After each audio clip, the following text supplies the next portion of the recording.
বিএনপির পক্ষ থেকে ফ্যামিলি কার্ডের আলাপ আলোচনা হচ্ছে, আপনারা দেখেন।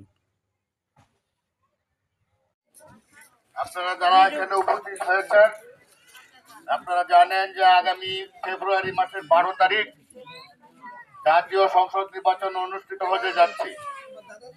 সেই ধারাবাহিকতায় আমাদের হালুয়াঘাট ধবরা আসনের ধানের শীষের মনোনীত প্রার্থী আলহাজ সৈয়দ ইমরান সালেহ পীর ভাইয়ের পক্ষে কথা বলার জন্য, ভোট প্রার্থনা করার জন্য আজকে আপনাদেরকে নিয়ে এখানে আমরা সমবেত হয়েছি। সেই হিসাবে এখানে আমাদের প্রার্থী আলহাজ সৈয়দ ইমরান সালেহ পীর ভাইয়ের সহধর্মিণী স্ত্রী, যেহেতু মহিলা, আপনারাও মহিলা, আপনাদের সাথে খোলামেলা কথা বলবেন। যেহেতু তিনি কিছুক্ষণ আগে আপনাদের সম্মুখে উপস্থিত হয়েছেন, আপনারা ধৈর্য সহকারে, আপনারা বিভিন্ন বাড়ি থেকে এসেছেন, কষ্ট করেছেন, অনেকক্ষণ যাবৎ অপেক্ষা করছেন। সেই জন্য আমাদের পক্ষ থেকে আপনাদের কাছে ক্ষমা প্রার্থনা করছি। পাশাপাশি এই পর্যায়ে আপনাদের সম্মুখে কথা বলার জন্য আমাদের ধানের শীষের প্রার্থী আলহাজ সৈয়দ ইমরান সালেহ পীর ভাইয়ের সহধর্মিণী এবং ওনার স্ত্রী পাপিয়া বাবিকে কথা বলার জন্য আমি সবনে অনুরোধ করছি।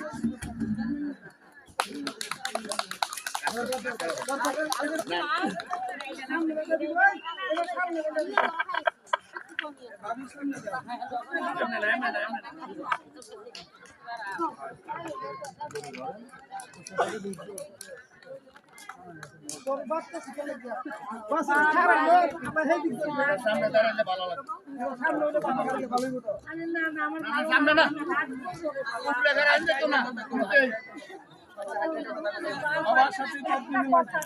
হ্যাঁ বলেন। বিসমিল্লাহির রহমানির রহিম।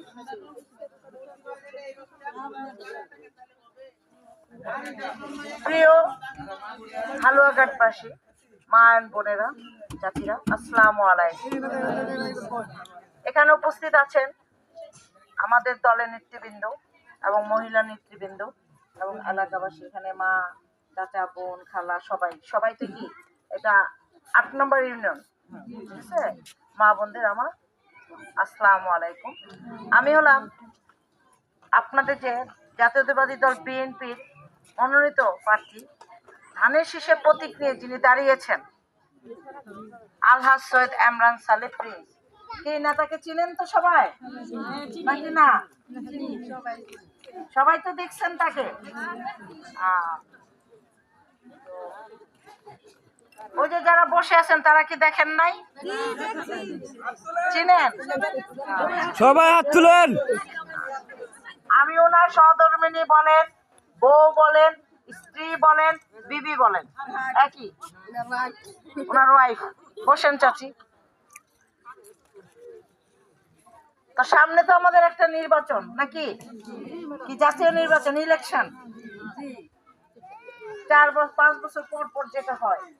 এতদিন তো কেউ আমরা ভোট দিতে পারি না। ভোট দিচ্ছেন 17 বছর না। এখন আমরা কি এইবার কি সবার স্বতঃস্ফূর্ত ভাবে ভোট দিব? একটু মাঠটা টাঙ্গাই দিই। কোথায় দিব? মাঠটা টাঙ্গাই দিই।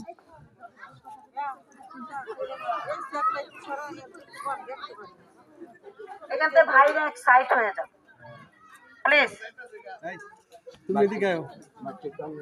আচ্ছা শুনতে পারবা? একটা দাও। শুনতে পারবেন, এক্সাইট হয়ে যান। আসলে আমার আশা হইছে ছেলেদের নেতাদের প্রোগ্রামে তো এই যে আমার এখানে যে মা বোন চাচিরা আছেন, কেউ তার যান না, যান। এবং মহিলাদের কিন্তু সমাবেশও হয় না, ঠিক কিনা? হয় না। তো সবার একটা আক্ষেপ থাকে যে আমরা যাই না, আমাদের হয় না, দেখতে পারি না। নেতারা তো দেখি দূরে, কি ছবিতে পোস্টারে দেখি, নামে শুনি, ঠিক কিনা? রাস্তাতে গেলে একটু দেখলাম না। তো মিটিং মিছিলে যান না কেন? না ঘর থেকে দেয় না। আবার মহিলারা ঘর থেকে বের হয় না, পুরুষদের সামনে আসে না, ঠিক কিনা? সেজন্য আরেকটা কথা, আমার কিন্তু প্রত্যেকের ঘরে ঘরে যে ভোট চাওয়া সম্ভব না, সম্ভব। এখন যারা ভোট যাবে তখন বলবেন, আরে নেতার লেগে তো চাইতেছে, নেতা বেটারা দেখতাছি, প্রিন্স বেটারা দেখতাছি, বেটিরে তোর দেখতাছি না, বউরে তো আর চিনি না।